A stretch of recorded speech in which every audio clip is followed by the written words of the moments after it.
जी नाज़रीन, पिरालो लॻ ॻोठ गफ़ार शाह जिलानी जे रहवासियुनि गुलाम सरवर जागीरानी, असदुल्ला जागीरानी, वहीद जागीरानी, रोशन अमजद ऐं ॿियनि पारां हमलेआवर जवाबदारनि जी गिरफ़्तारीअ जे लाइ एहतजाजी मुज़ाहिरो कयो।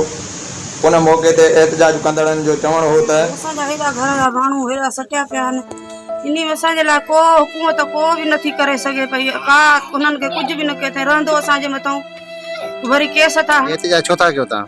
इन वजह खां क्यों नहीं होती है सुवाई तो चौथों एफआईआर थी दाखिल को भी कोने सुवाई गिरफ्तार न छो माण्हू हाणे तव्हांजो मुतालबा त एफआईआर दाख़िल थिया जवाबदार गिरफ़्तार थियनि, गिरफ्तार या छो था कयो?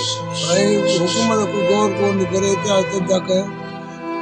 चौथों ॾींहुं एफआईआर दाख़िल थी आहे, हिकिड़ो माण्हू गिरफ़्तार न कयो अथऊं, कोर्ट बि हुननि जी वंगारो थो वहे पियो, एसएच वॾा माशूम ऐं असां ग़रीबनि खे केस कढाइण लाइ थो करे, उन्हनि पैसा खाई उन्हनि जो को माण्हू न वरितो त 21 माण्हू।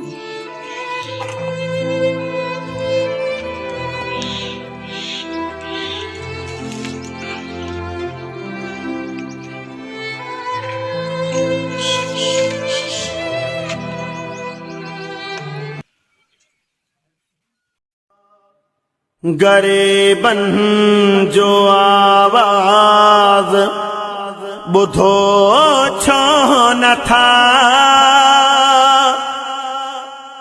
सुतल माण्हू निंड मां उथो छो न था। गरीबन जो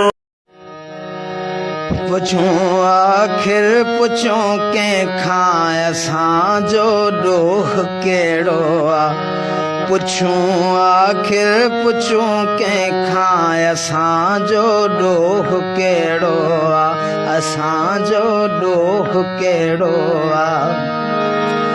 असां माण्हू न माराया, असां टांवर न केराया,